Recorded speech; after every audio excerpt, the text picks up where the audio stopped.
Stapitam yena bhutale Swayam rupam kadamayam Tadati swapadantikam Vandeham Shri Guru Shri Yuta Parakamalam Shri Gurum Vaishnavamscha Shri Rupam Sagrajatam Sahagana Raghunatam Vitam Tam Sajivam Sarvetam Savadutam Parijana Sahitam Krishna Chaitanya Devam Shri Radha Krishna Param Sahagana Lalita Shri Vishakam Vitamscha He Krishna Karuna Sindhu Dina Bandhu Jagapate Gopisha Gopika Kanta Radha Kanta Namostute Tapta Kanchana Gourangi Radhe Vrindavani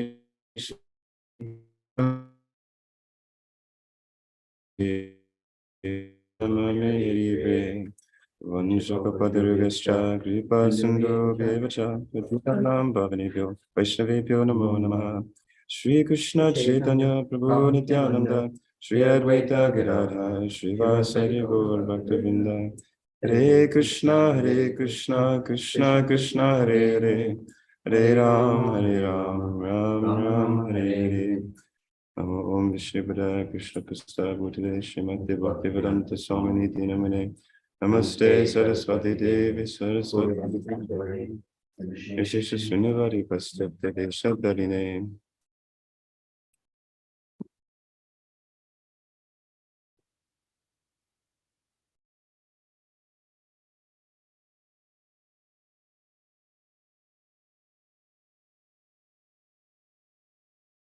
Hare Krishna. Good morning. Very well. Good to see you.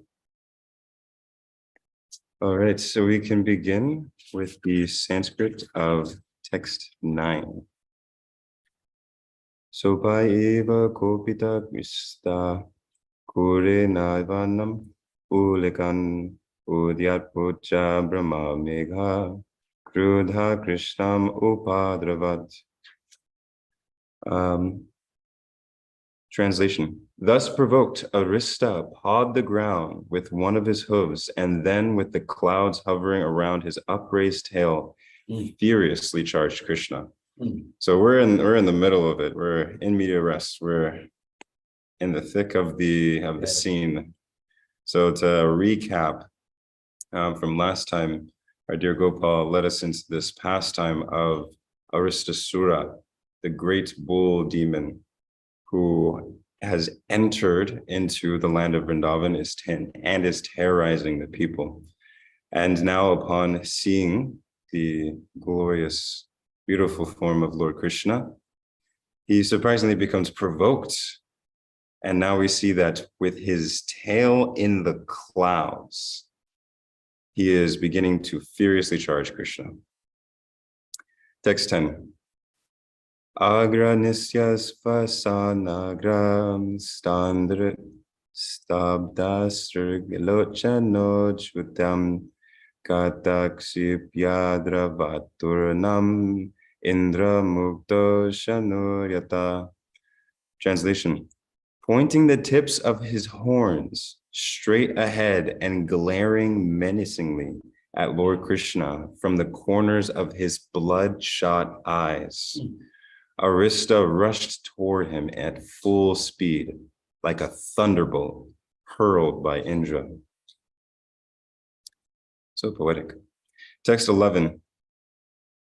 Gridva Shringayostamva Astadasha Padanisa Pratyopava Bhagavan Gaja Prati Gajamyata.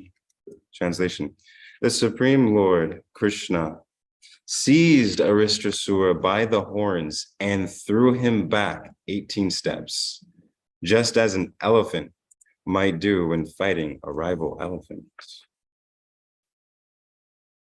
Text 12.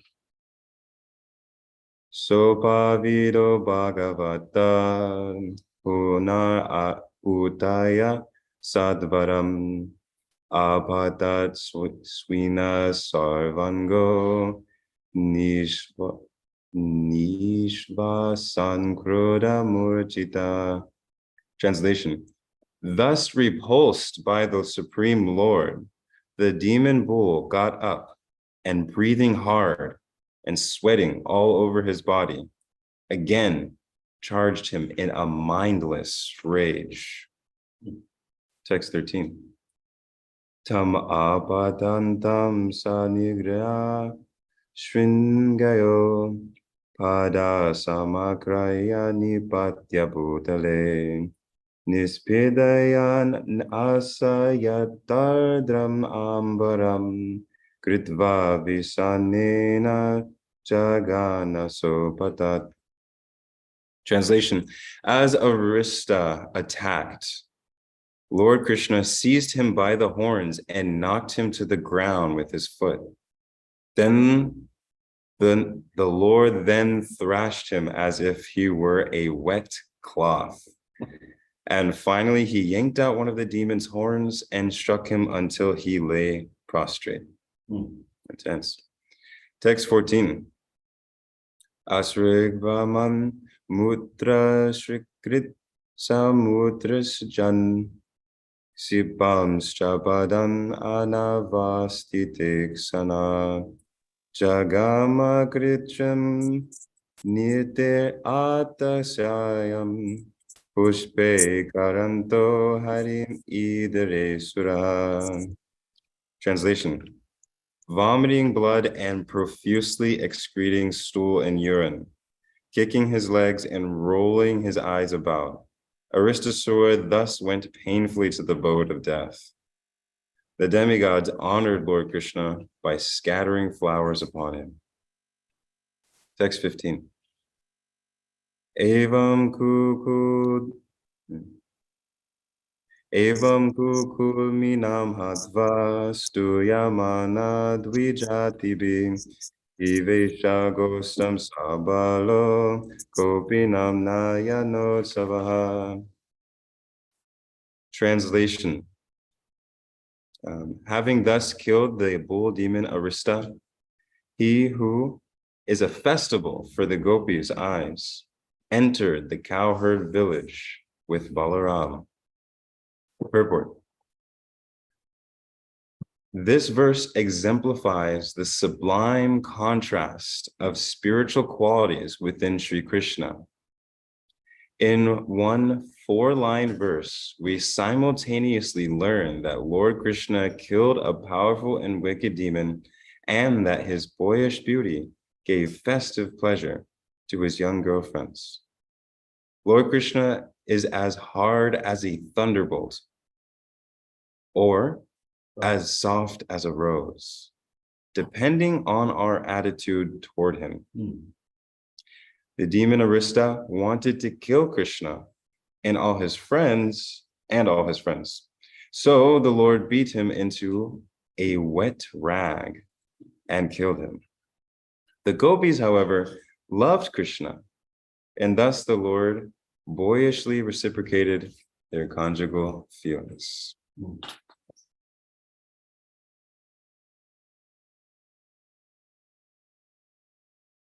So read that translation again.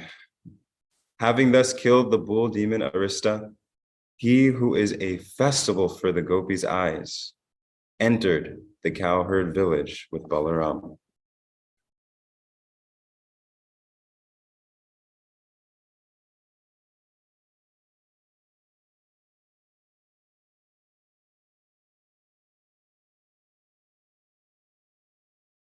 So this is a pretty wonderful pastime of Krishna, Aristasura, the great bull demon. Whenever I would see or hear this pastime, I would always think of the amazing intensity which Krishna has. And we'll get into that later. But as I was preparing for this class, I was imagining just how big this Aristasura demon is. On the top of our building here at the Bhakti Center, you can see all of these skyscraper buildings, and sometimes when it rains, we can see some of the clouds, covering some of the buildings. But especially yesterday when I looked up, I realized normally the clouds are still even way above even those tallest of skyscrapers. And in this description, it's talking about how even in prior verses, the clouds were mistaking the hump of Aristasura as a great mountain, that his tail was lofting high in the sky.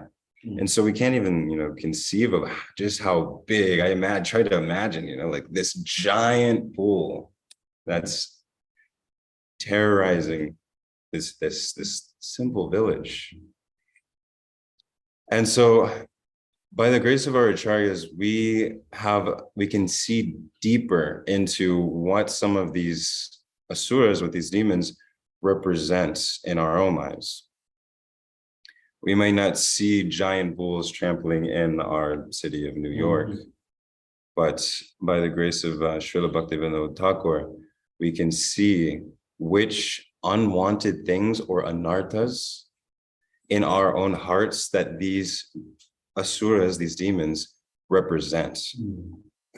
And so we may not see the giant demon stomping through the city of New York, but we can see this giant demon stomping through the cities of our hearts. And so Bhaktivinoda Thakur has revealed that this bull demon is representative of pride arising from indulging in false religions invented by cheaters, which causes neglect of devotional service. Now that's quite something. I'll read that again. Pride arising from indulging in false religions invented by cheaters, which causes neglect of devotional service, bhakti.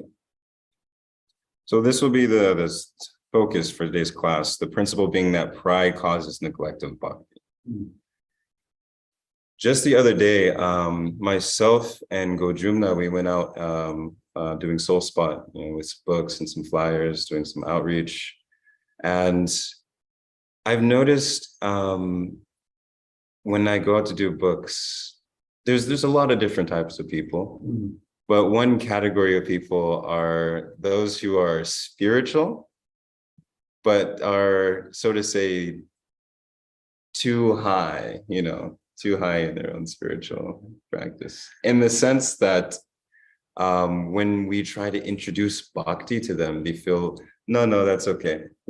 I am already in my spiritual path. I'm already doing, these other things,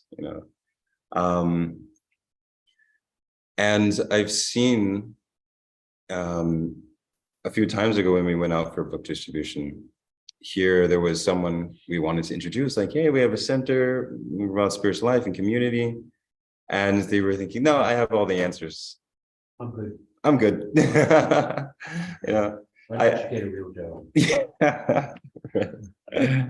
Yeah. So I'm sure we might have all, or at least book distributors for sure, certain met some of these types of people. And that pride is the blockage which prevents the flow of mercy that Krishna is always trying to give us. Just yesterday, when Gojum and I went out, there was somebody who looked favorable. And like, hey, you look very spiritual, hey, how are you? And he was like, just had this energy. You can feel it, just that kind of like, at first you just go like, no, I'm okay. And then if they go further into antagonism, they go, I don't even understand like why you're doing all this, like why you're doing this whole setup, and then they start becoming inimical. And at that point, we have to realize like, okay, what's best for their spiritual life is to not engage with them right now.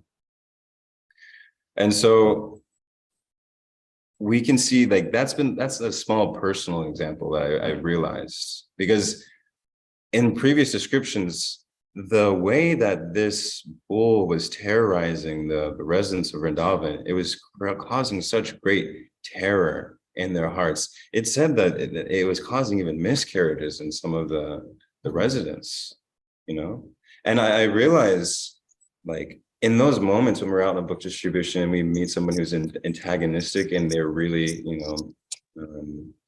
inimical in that way, it can cause that almost terror in our hearts, especially if we're new and we're still trying to cultivate our faith in the spiritual practice. Because then we have to come up with the reason, why are we doing this? Why are we coming up with this? Why are we going through these austerities? And when someone comes with such intense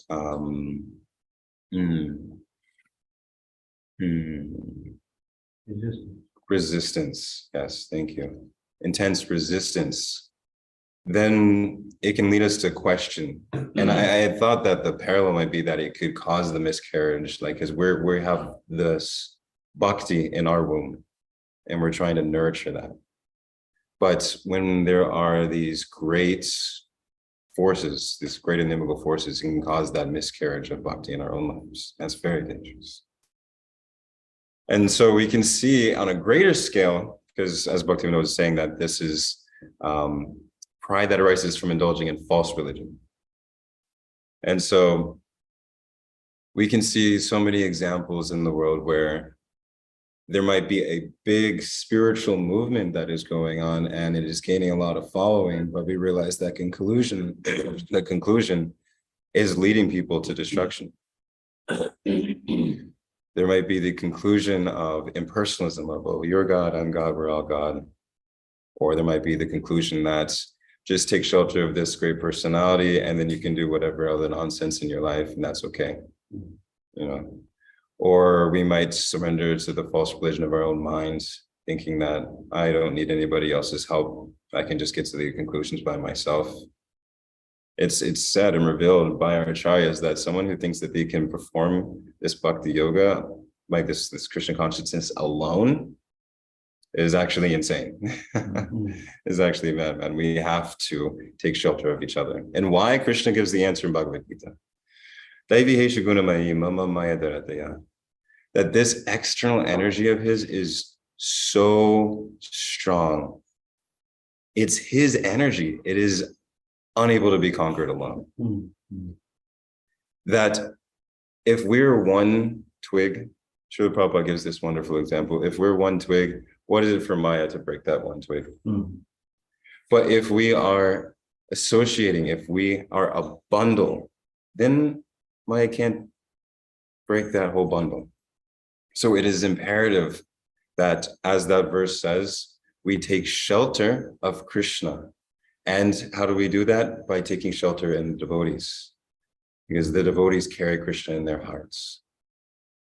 And so when we do that, when we're associating with the devotees, then the external energy becomes easy to cross over. Now, what is one of these symptoms of one of the indulgences of false religion is that it brings great pride. And when that pride comes,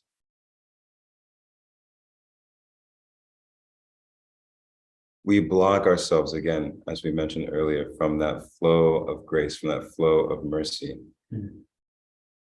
And if pride is developing in our hearts, then we understand something is wrong. Because the point of spiritual life is that we are removing these enemies of the soul. Pride, envy, greed, lust, hatred. Those things are supposed to be coming out of our hearts. So if those things are coming up and increasing as a result of our spiritual practice, then something is seriously going wrong. The symptoms of someone who is truly growing in their respective spiritual path is that they become humble, is that they become compassionate, and that they become lovers of God. And it is said one cannot love God if there is hatred for other living entities. And so it is not that there's not multiple spiritual paths. Srila Prabhupada said that it's like going into an airport. There's multiple airlines, and they might be flying into the same city. We may go to JFK and want to fly to Chicago. There may be different airlines that are all flying into Chicago. But we just need to make sure that that airline is getting to the destination we're trying to go. And so if we're actually following the bona fide religion, then we'll be able to tell by the results of these beautiful qualities manifesting in our hearts, that the reduction of pride and envy are coming out of our hearts. But if we see that those qualities are increasing, then we know that perhaps we've gotten on the wrong airline. Even in our own spiritual practice, we can become prideful that, I've memorized so many shlokas, or I can give great classes, or can give wonderful kirtans.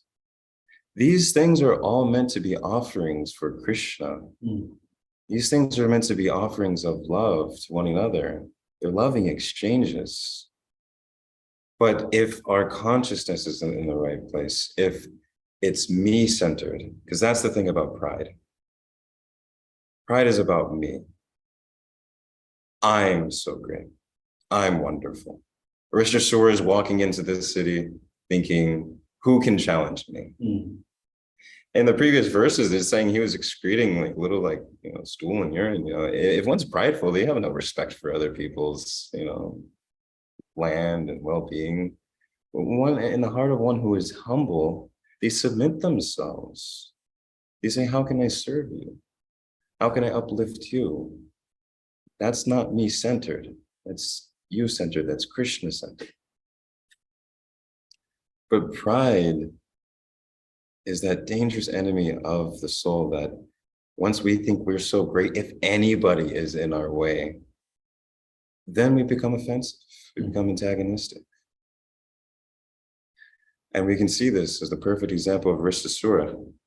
Krishna stood there and said, and chastised Rishyasura. He said, oh, you great demon, you think you can come into this land of Vrindavan and terrorize the people? Thinking this is yours, thinking you're the proprietor, when I myself have come to this place to get rid of such miscreants. Krishna says, Prijana Sadhunam Vinashaya Tadushkitam, that he comes time and time again to deliver the pious, to annihilate the miscreants. This is his promise, and he confirms that here.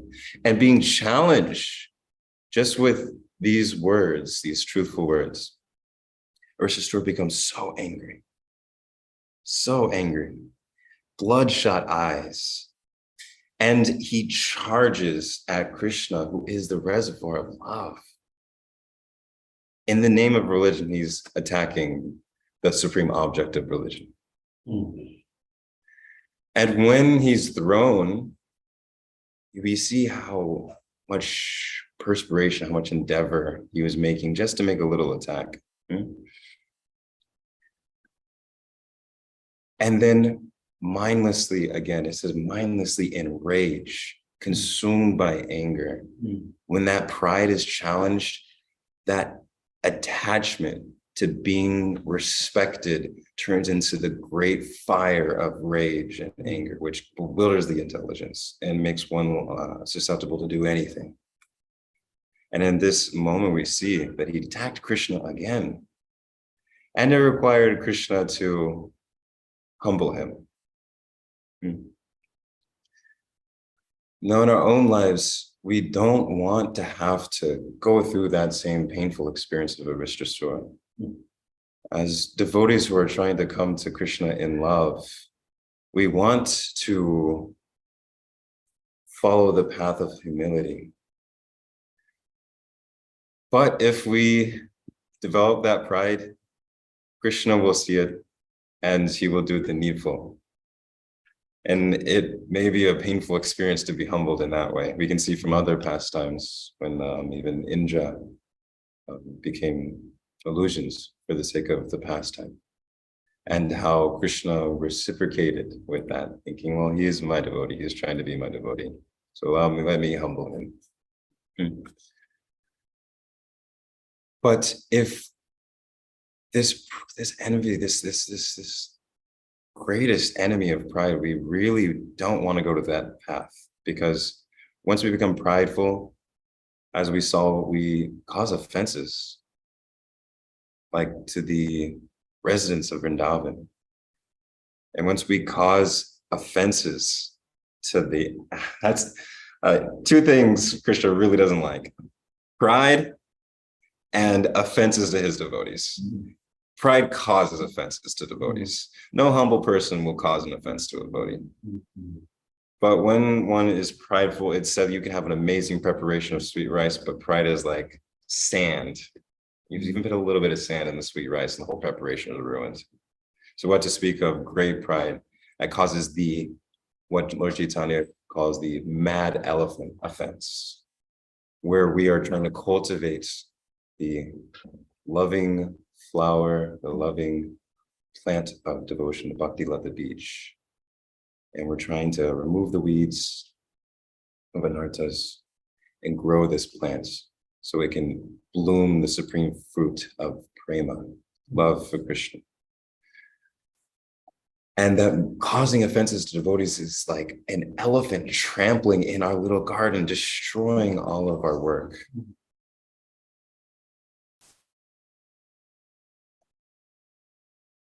And the cure to this, Lord Chaitanya says, he says we should wear this verse that I'm about to mention. He says we should wear this verse like a garland around their necks. And I've actually seen garland, like I've seen devotees, they get this verse tattooed around their neck. It is that serious. Janadapi sunijana, tarodapi sunishana, amanine maninina, kirtaniya sarahari. That one must be as tolerant, more tolerant than a tree. A tree can be cut, it freezes in the winter, and still gives heat for others by giving itself. It burns in the summer, but provides shade for others. The tree's tolerance is just an inconceivable meditation for us. And we want to be more tolerant than a tree, more humble than a blade of grass. And a blade of grass gets walked on, stepped on, things placed on top of it. More humble than a blade of grass. And I've heard that humility also means just being truthful. Because if we're proud of ourselves, that means we're forgetting Krishna. Humility just means the truth of it. Recognizing the glories of Krishna. He's a reservoir of all intelligence, of all fame, all beauty, all strength, all renunciation, all wealth. If I'm proud of any amount of those qualities, that means I've forgotten about the unlimited reservoir of qualities that are within Krishna at every moment. So it is imperative for us to remember those qualities. And by remembering these qualities, by the process of hearing, chanting about his qualities, we naturally become humble because we realize, oh, my position is very small compared to this. And we actually can relish that. I'm so small, but Krishna is so great. Just see what he can do through someone as insignificant as me. That I can be empowered by the acharyas to speak his glories. That I can share and relish that with others. This power of Krishna Katha is the cure. It cleanses the mirror of the heart and gives us the supreme ecstasy that our heart has always been hankering for. And so this is the solution. If pride is the problem and the reason is this false ego identifying with things that I'm not, then the solution is developing this attraction for Krishna. And I will say that that is the call to action, is for us to cultivate that attraction to Krishna. Because once we are able to humbly approach Krishna in this way, as Lord Chaitanya says, then we can always chant the glories of Krishna. And if we're able to always, I'm too excited. If we're able to always chant the glories of Krishna, that means we are constantly in his association. He's the reservoir of bliss, which means by engaging his service, then we'll also, by association, feel that bliss. One cannot approach the sun without becoming like fire. One cannot approach the supreme pure without becoming pure. And one will not approach the supreme bliss without becoming blissful. So if we cultivate that desire, we will feel it.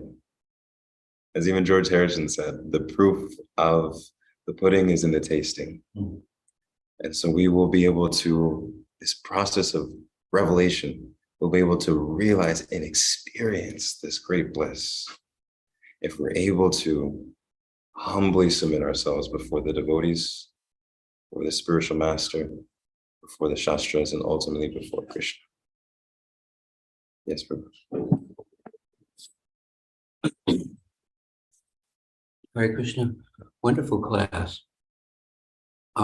Specifically, our experience is that your class has life because it's not just from a book. Your spiritual masters empowering you and your realizations are there.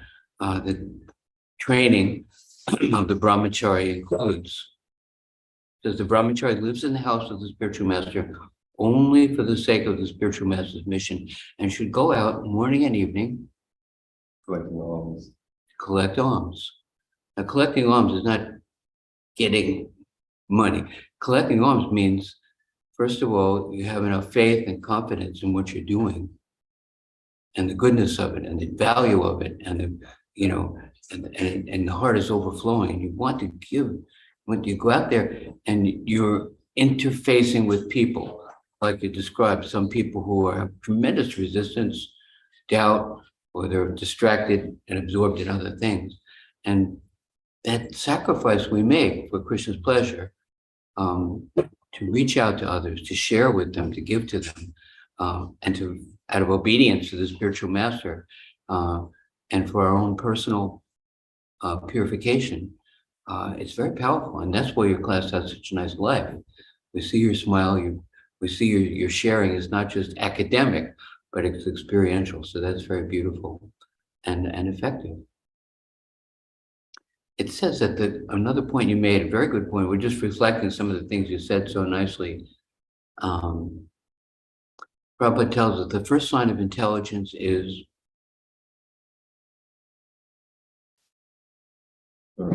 humility. Yeah. First sign of intelligence is humility. That, you know, and that shows that a person is seeing things as they are. I'm so fallen. I'm not, you know, anything, you know, exalted. But Prabhupada, when he comes on the boat, he says, I'm just an insignificant beggar. But part of humility is, but Krishna is so wonderful. How wonderful is Krishna? In the Bhagavatam class, we're here to glorify Krishna. I'm so fallen, but Krishna is so wonderful that he can use me, even a fallen, conditioned soul, may not be very advanced or powerful, to bring others, to inspire others.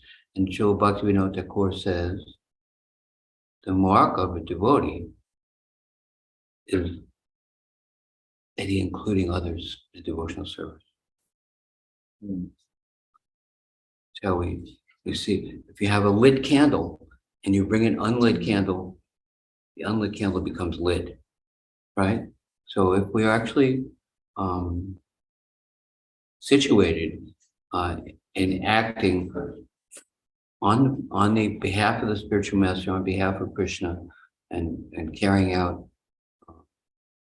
as a sacrifice, because you become purified by doing book distribution, become purified by giving donations, by asking for donations, because people look at you.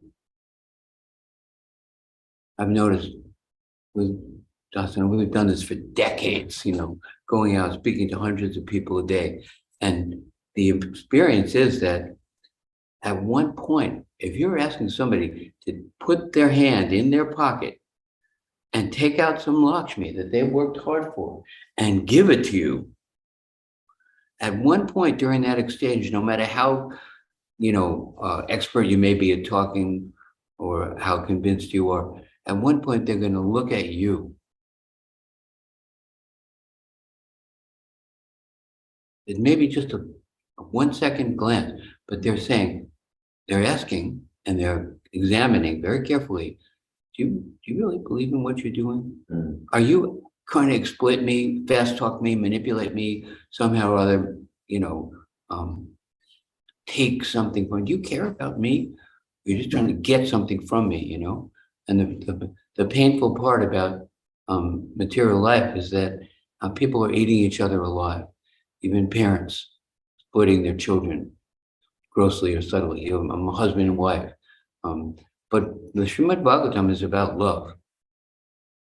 Prabhupada says, I love you means I love you for you, not what I get from you. And when you go out there, if you don't love those people, if you don't believe in what you're doing, if you're not sincerely out there as a sacrifice for Vishnu, and you're just trying to scam them or exploit them, manipulate them, when they look at you,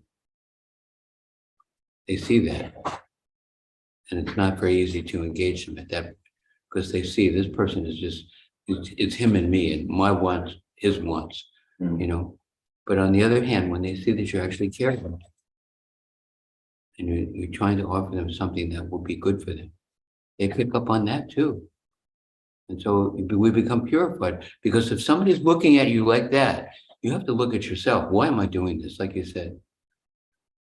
Anyway, wonderful class. I'm just reflecting back some of the things you said, maybe elaborating on them, but we're here to care for others. And the Brahmin initiation means not just my vows, my this, my that, but a Brahmin is a component of the society. And the Brahmin duty is to interface with the rest of society and attempt to share, to uplift them, to give to them, to love them. Well, glory to Srila Prabhupada, who showed us this and is calling upon us to follow in his footsteps. Amazing. Want to say something about Sankirtan? Das is one of my all-time heroes in life. You should see him out there talking to people. It's so beautiful. Take a look at Das. Here's Das right there. See him? No. Okay. Thank you so much. Wonderful points. Thank you so much.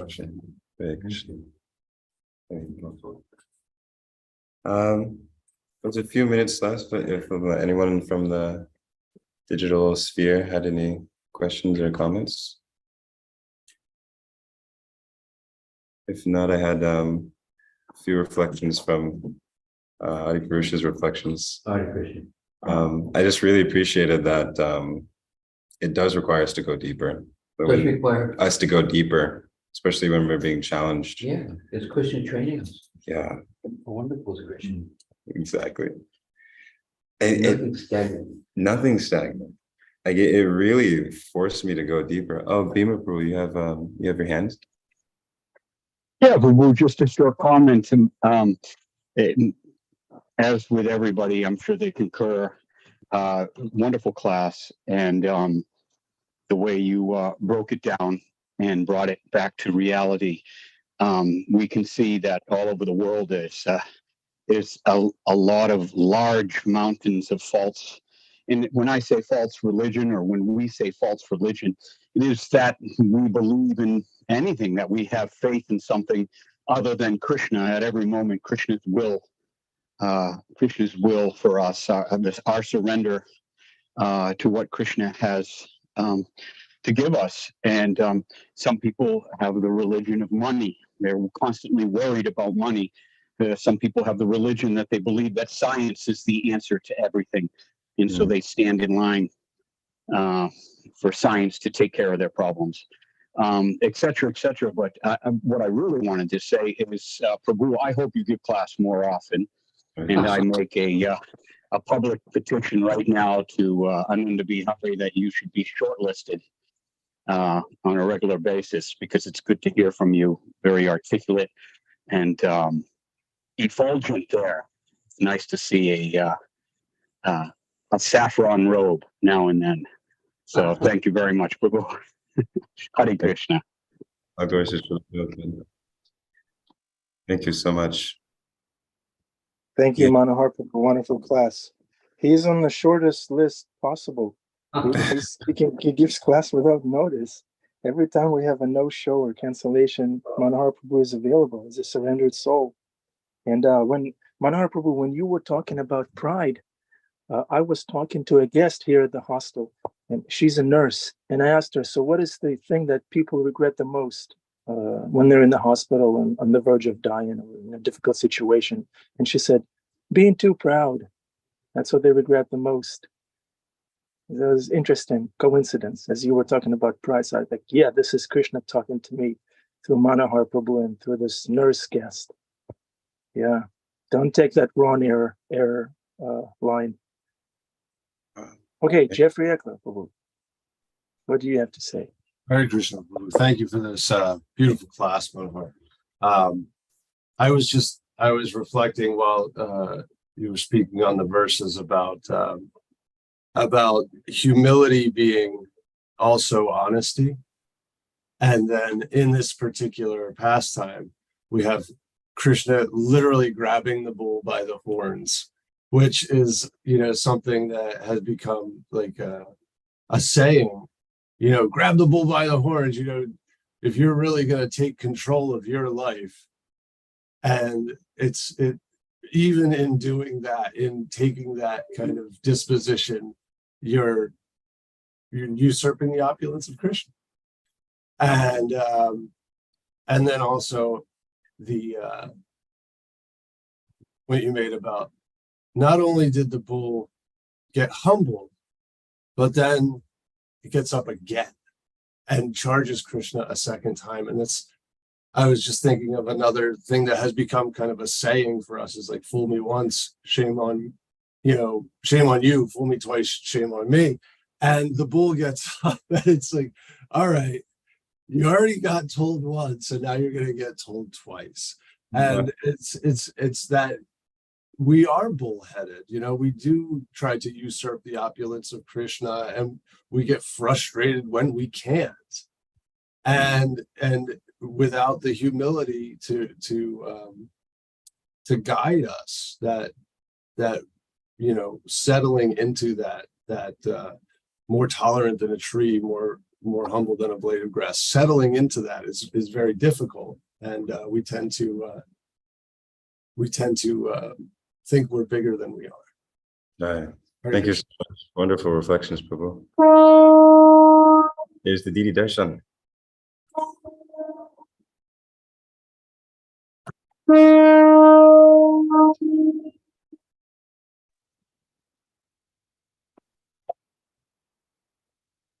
Manohara Prabhu, your background is blurred. Yeah, let's see if I can see it.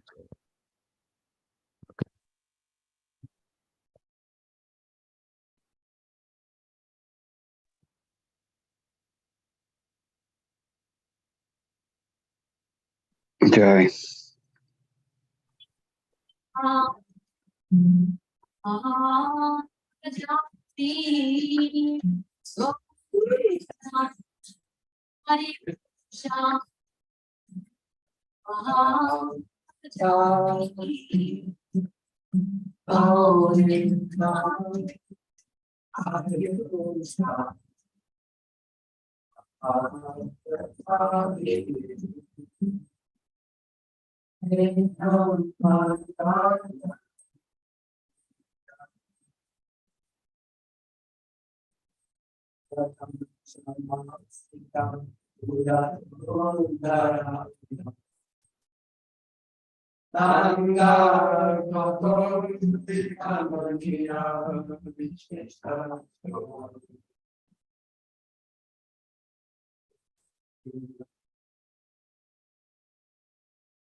I think I heard the conch shell.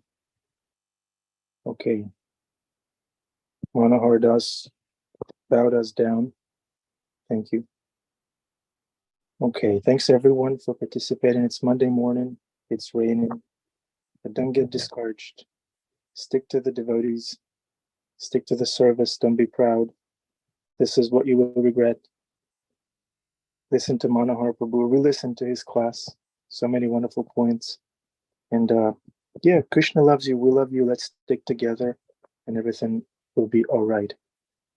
Hare Krishna. Thank you, Monohara Prabhu. Wonderful class. Hare Krishna. See you again tomorrow.